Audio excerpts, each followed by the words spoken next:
All right, welcome to class, everybody. So our lesson today is the first lesson of Unit 4. Just a reminder, our Unit 3 tests, you can take either today or Monday if you didn't take it yesterday. And the Unit 3 assignments will close on Monday. So if you have any late work from Unit 3, make sure you finish that. So section 8.1 is about completing the square.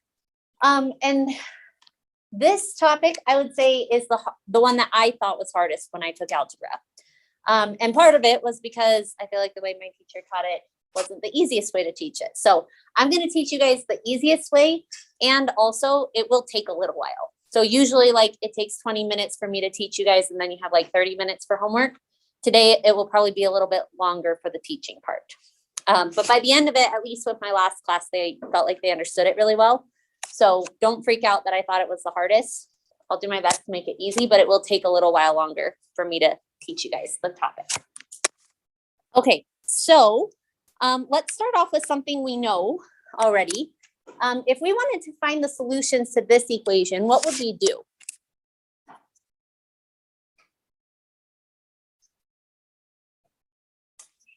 Yep, exactly. Because if we have an x squared and an x, you can't just add or subtract things from both sides because you can't combine those two terms. So what we would do is we want to get it into factored form by using our trinomial trick, and then we'd see what values make each factor equal 0. So if we do that trinomial trick and we do 24 times x squared, what are two things that multiply to 24 and add to negative 10? Perfect. So if I have negative 6x and negative 4x, those two would multiply to positive 24x because a negative times a negative is a positive, and they would add to negative 10. So I could split my negative 10x into those two terms and split those up into two groups. The first group has an x in common, which leaves me with x minus 3. The second group has a negative 4 in common, which also, or sorry, did I say 3? I meant to say 6. But that'd leave you with x minus 6. And then when you factor out the common x minus 6, you'd get x minus 6 times x minus 4 equals 0. So this is the factored version of this expression. And what does that mean about the solutions to the equation? Yep, we'd have x equals 6, because if x equals 6, this part will be 0, and 0 times whatever this is will equal 0. And if x equals 4, that will make this equal 0 times whatever that is, and that will be true. Okay, so this is how we solve quadratic equations, because quadratic equations are basically ones that involve x squareds and x's. And if we had a quadratic equation like this one, could you factor it?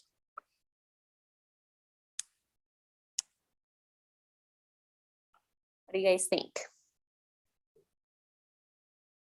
No, right? Because if you do 29 times x squared, there's not anything times itself that equals 29x squared, but adds to 6x. And it actually turns out that the solutions to this equation, or the things that make it true, are actually complex numbers. So definitely not something you want to try to figure out with factoring, because if you try to imagine factoring with complex numbers, that would be miserable. So we're going to need another strategy to be able to solve quadratic equations where you can't factor. So this is where completing the square comes in. So let's start off with something really easy. If we wanted to find the solutions to this equation, what would they be?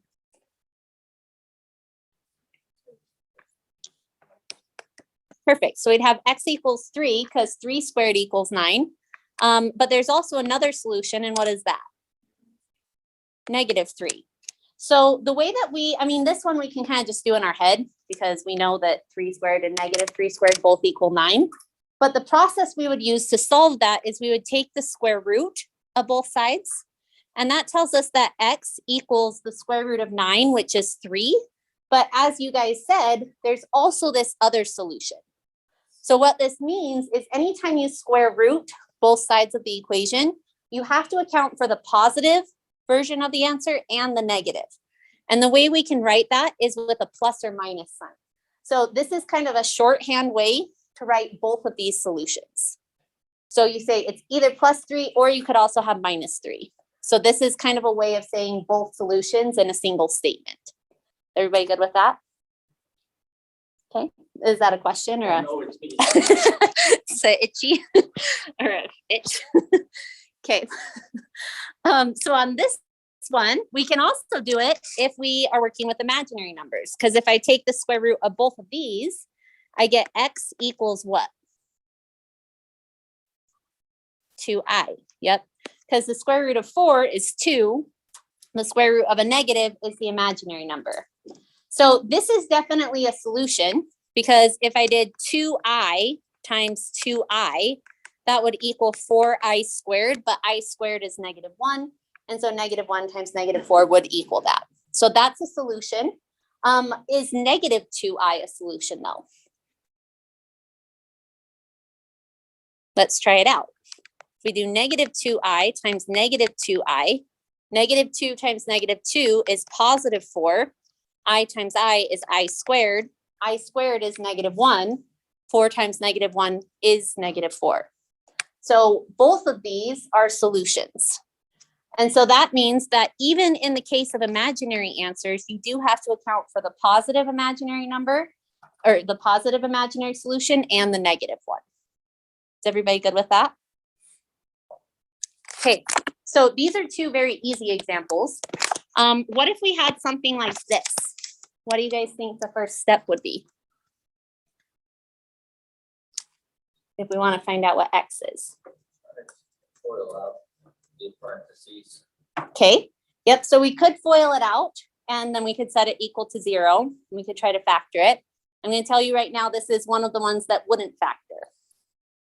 So if it doesn't factor out nicely, what's another thought of how we could solve it? Yep. So if we take the square root of both sides, because I mean, if it does factor, then we can totally do that. But if it doesn't factor, then we need something else. And in this case, since it's set up where we have it squared, we could just take the square root to undo that. And so that gives us 3x minus 2 equals the square root of 7, but it also includes the negative square root of 7. So I'm going to write this as plus or minus square root of 7. And then what would I do next? Yep, add the 2, and that gives me 3x equals 2 plus or minus the square root of 7.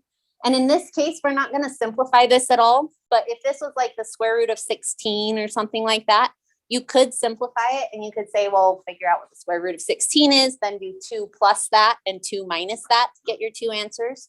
But in this case, since the square root of 7 can't be simplified, we'll just leave it like this. Okay, then what would we do next? Yep, divide by 3, and that gives me x equals 2 plus or minus the square root of 7 divided by 3. And that would be my answer. Now, this is actually technically 2 answers, because the 2 solutions or things that make this equation true are when x equals 2 plus the square root of 7 over 3, and when x equals 2 minus the square root of 7 over 3.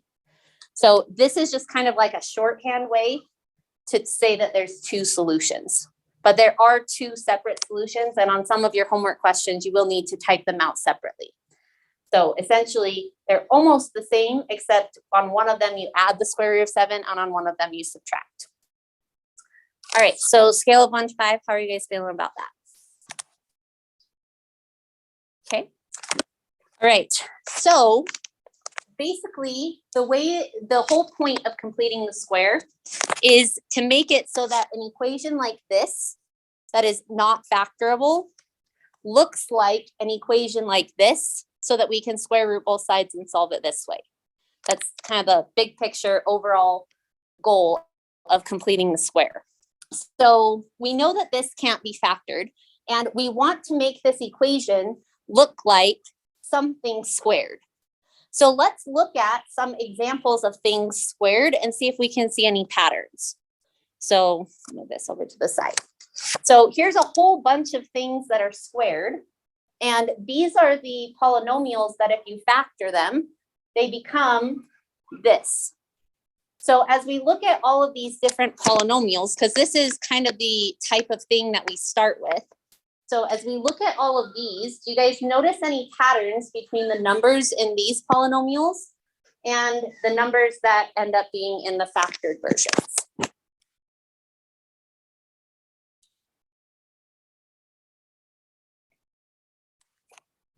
Yeah. Right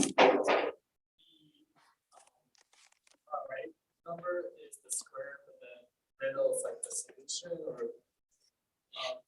So by the far right number, do you mean like these ones? Yeah, those are like the square, the middle, the X one. It's just the like sum or difference of the number. Okay, so when you say this is the square of it, you mean like if we took the square root of that, that would give us these threes? Yes. Okay, awesome, and that looks like that's consistent, well, actually, so the square root of 4 is 2, so it gives us the number, but we gotta figure out what happens with this negative. Because this is positive, in this case, it's a negative, but the number wise, that makes sense.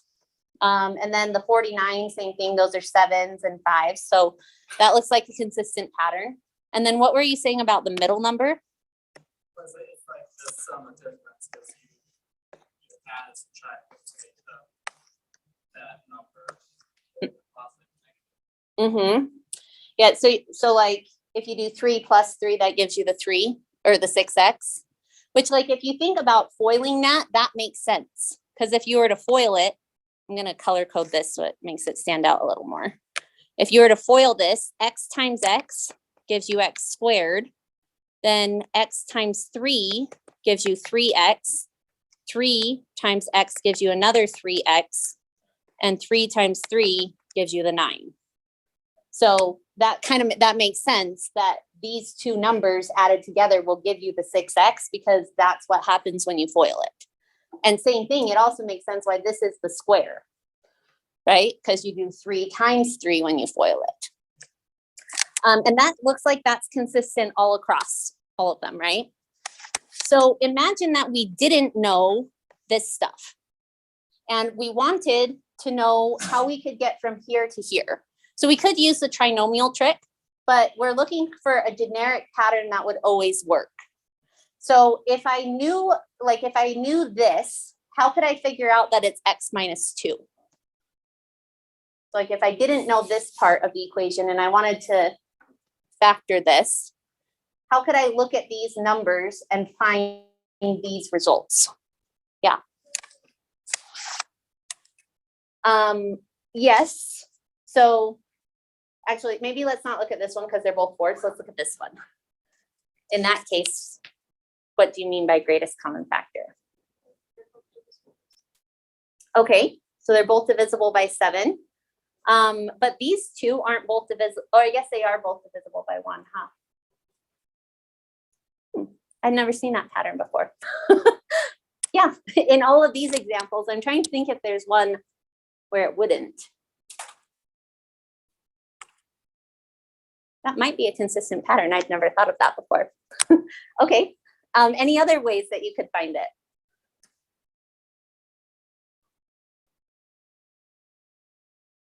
And specifically, how could we also make sure we get the negatives? Because like some of these are positives and some of them are negatives.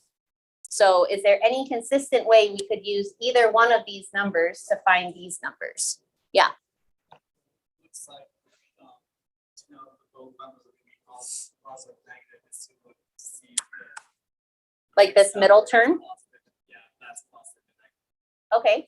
So you know that this negative 14, because it's a negative, that this is going to be a negative.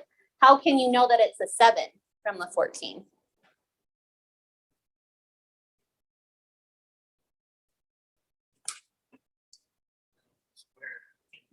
Yep, so we could take the square root of that.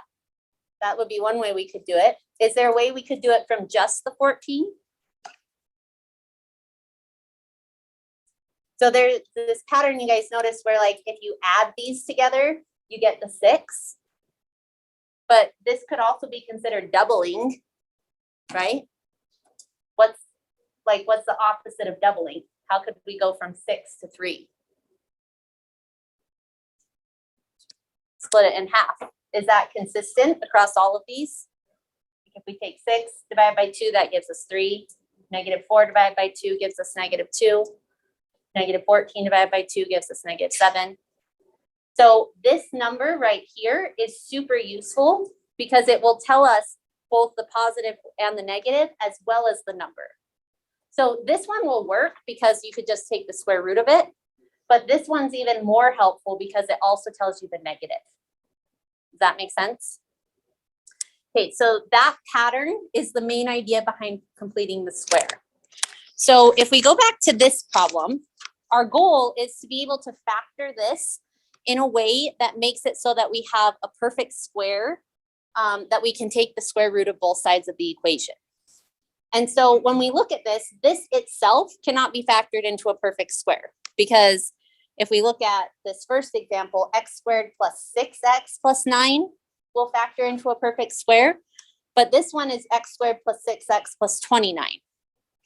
So what we do here is we basically get rid of all of the constants by moving them to the other side, and then we add in the constants that we want. That's kind of the strategy of completing the square. So what it's going to look like is we're going to do x squared plus 6x equals negative 29. And then I'm going to say, okay, based on this x term, what perfect square is it going to factor to? Based on that pattern about how this number relates to the foiling of it. Say it again. 36. Close. So we go back to this one. Yes. Yeah. So I'm like looking for what this number would be. So if it's a plus 6, it'd be 3. So you basically split it in half. Does that make sense? So you take this number and you split it in half and you say, okay, this is going to be x plus 3 times x plus 3. However, this does not factor to this, because if you were to factor this, it would be like x times x plus 6 or something. So we need to add something to this to make it so it factors to this.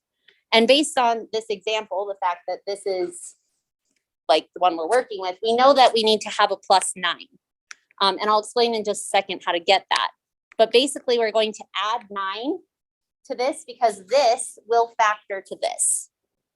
But I can't just randomly add a number to one side of my equation because that unbalances my equation. So how could I balance it? Perfect. So I'm going to like this constant was not helpful. So I got rid of it and moved it to the other side.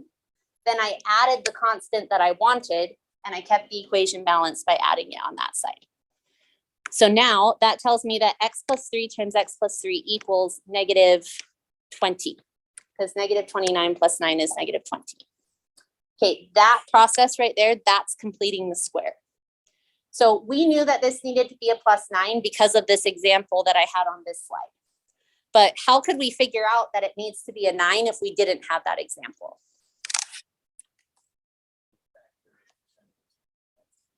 Perfect. Yep. So it's kind of like I use this number, split it in half to find this number. Then I think about when I FOIL this out, 3 times 3 is going to be 9. And so I add a 9 in there so that this will factor to this. But I don't know, it's kind of a little bit convoluted because you're like going between steps, but that's kind of the process behind it. And then actually on this step, rather than writing it as these two things, I'm going to actually write it as x plus 3 squared because it's x plus 3 times itself. And now we can use what we were doing to solve the equation. So we can say, okay, well, if I square root both sides, I'm going to get x plus 3 equals either positive or negative. So there's my plus or minus sign, the square root of negative 20. But the square root of negative 20 can be simplified because if I factor out 20, that's 4 times 5, 2 times 2. And so if I write out the square root of this, I'm going to have the square root of negative 2 times 2 times 5. And I could write this as negative 1 times 2 times 5. And there's a pair of 2's. So the square root of 2 squared will be 2. So that will give me 2. And then what's the square root of a negative? I. And the square root of 5 can't be simplified. And so this is the same thing as the square root of negative 20, but it's simplified. Everybody good with that? Okay, so now that I've got it to this point, what would my next step be? Yep, subtract the 3 to get x by itself. And I get x equals negative 3 plus or minus 2i square roots of 5. And this answer can't be simplified any further because this has imaginary numbers and square roots and stuff. So you can't combine these two terms. And technically this is two answers because it's the answer x equals -3 plus 2i square root of 5. And it's x equals -3 minus 2i square root of 5. On the homework, I would get to rewrite both of those answers, or to give us a chance to do the plus minus. Yeah, good question. So let me actually go to one of the ones. Oh, not those ones. So like this one is actually that's the problem we just solved. So in this case, you would write like, what was our answer? 5 negative. So you write -3 plus or minus 2i square root of 5. So it kind of sets it up. And it will do that whenever you have an imaginary number or if you have a square root in your answer. But if it's something where you could simplify it further, then it will give you 2 spaces. So it kind of depends on what your answer looks like, but it will kind of set it up for you the way that they want it. And on the test, I don't really care whether you write it like this or like that. Either way is fine with me. All right. Any questions on this so far? Okay, so scale of 1 to 5. How are you guys feeling about the process of completing the square? Okay, give me a thumbs up if you feel like you're ready to try one on your own, and thumbs down if you'd like me to do another example. Okay, I'm seeing thumbs up. So why don't you guys go ahead and try this one, and then we'll go through it together, and then I'll show you some harder examples of how to complete the square.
All right, so on this one, what did you guys do as your first step?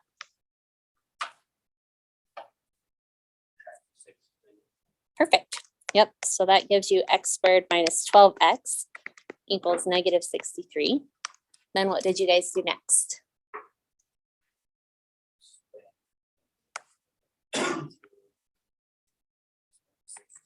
Okay, so you know that, that this needs to be x minus 6 times x minus 6. Yeah, and you can write it that way. That's totally fine. Okay, and in order for this to factor to this, what constant do we need to have here? Yep, 36. So I'm going to add 36 to this side of the equation, but I can't just randomly add something to one side without keeping it balanced. So I'll also add it to this side. And that gives us -36 or -63 plus 36. What is that? 57? Sorry, I couldn't hear you. 27? Is that what you said? Yeah. Okay, awesome.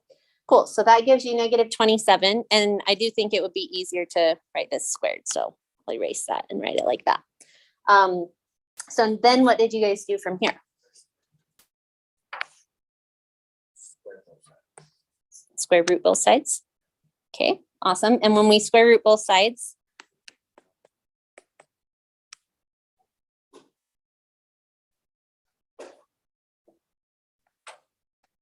the plus, okay. Sorry, I must have stopped you guys too soon. Okay, so when we square root this side, we need to account for the positive and negative square root. And I think this can be simplified. What does that end up simplifying to? 3i square root of 3. Okay, that makes sense because 27, if you factor it out, will be 3 times 3 times 3. So a pair of the 3's you can take the square root of, but you'll still have 1 3 left over. Does anybody have any questions on that? Okay, then our last step would be to add 6 to the other side. And we get x equals 6 plus or minus 3i square roots of 3. And that would be our final answer. And technically it's 2 answers, but you can write it as a single one if you want.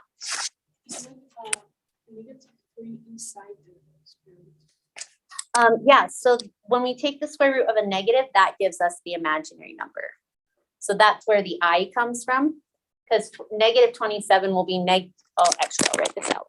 So negative 27 equals negative 1 times 3 times 3 times 3. So when you do the square root of that, the square root of these 2 3's will give you this 3. The square root of the negative will give you the imaginary number, and then you'll have a positive 3 left in. Yeah, great question. Any other questions? Okay, awesome. So do you guys feel pretty good about doing this process? Okay, so let's now talk about how to do it if you have fractions. Because typically our strategy with fractions would be to multiply by 3, right, to get rid of the denominator. But that would create a problem because when we multiply this by 3, then we'll have a coefficient of 3 with our x squared. And if we go back and look at our patterns, like none of these x squareds had any numbers with them. And that would drastically change the way that we could factor it. So our main issue, so we definitely don't want to multiply by 3 because that would make it so that we have a coefficient with the x squared. So that means we basically just kind of have to deal with the fractions, but it's also not that bad. So you would start the process the same where you'd move the 1 to the other side. So you're going to get x squared plus 5/3 x equals negative 1. Then you're going to say, okay, well, usually whatever this number is, I just find half of it, right? Like in this last example that you guys did, half of negative 12 is negative 6. So I just need to know, how do I find half of a fraction? And let me show it to you with a picture. So if we have 1/3, it looks like this. So that's 1/3. We're just looking at 1/3, not 5/3 for right now.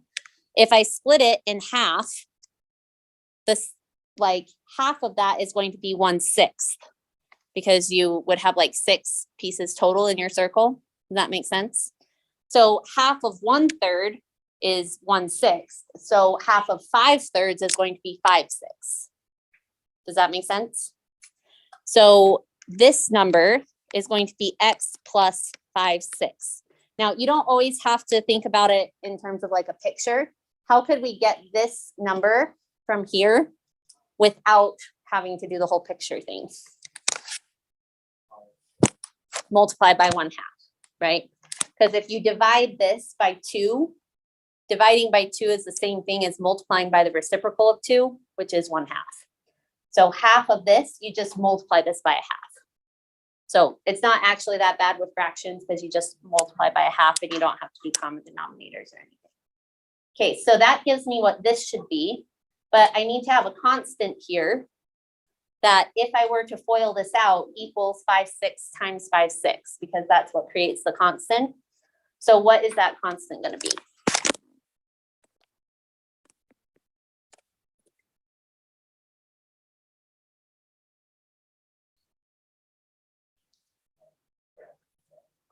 Do you have it? It's either 25 over 9 or 25 over 36. 36. Yep. Because remember, if you take the square root of this, it should equal this. If you take the square root of 25, that gives you 5. If you take the square root of 36, it equals 6. Everybody good with that? Okay, now we also have to add it to this side as well. So I'm going to add 25 over 36 to this side. And when I add these two together, the only way you can add fractions is if you have common denominators. So I say, okay, well, -1, if I want it to have a denominator of 36, well, I can just write that as -36 over 36. And if I have -36 plus 25, I think that's -11, right? Yeah. Okay, so we get -11 over 36. And this common denominator thing is really important for that step. So that gives us that. And then from here, we just go through and do the square root and do all of that stuff. So I'll square root both sides. And when I do that, I get x plus 5, 6 equals plus or minus, what's the square root of a negative? I. What's the square root of 11? Square root of 11 can't be simplified. So we'll leave it like that. And what's the square root of 36? What is it? 6. Perfect. Okay, awesome. So the square root of this equals this. Is everybody good with that? And I also have the plus or minus there. Okay, now my last step to find out what x is to subtract 5, 6 from both sides.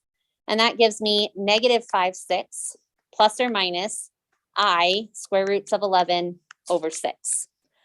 So on your test, I'm totally fine if you want to put it like this. On your homework, the way that they usually will write it is they'll combine these two fractions and it's nice that the way that this works out, these denominators will always be the same.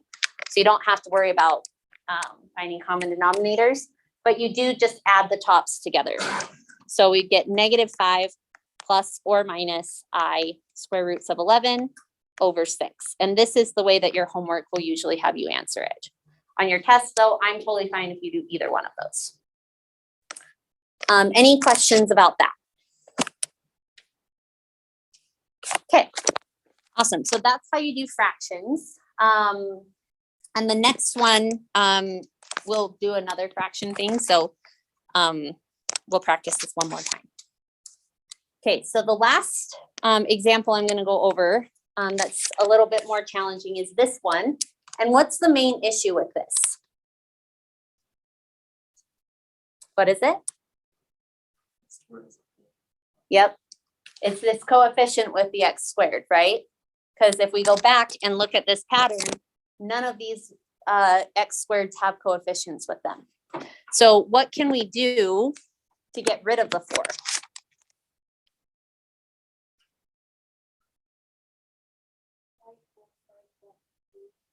Exactly. Yep, so we divide both sides by 4 because when we do 4x squared divided by 4, that will make it just an x squared, right? And then if I do 6x divided by 4, well, 6/4 equals 3/2 if you reduce it. So I get 3/2 x.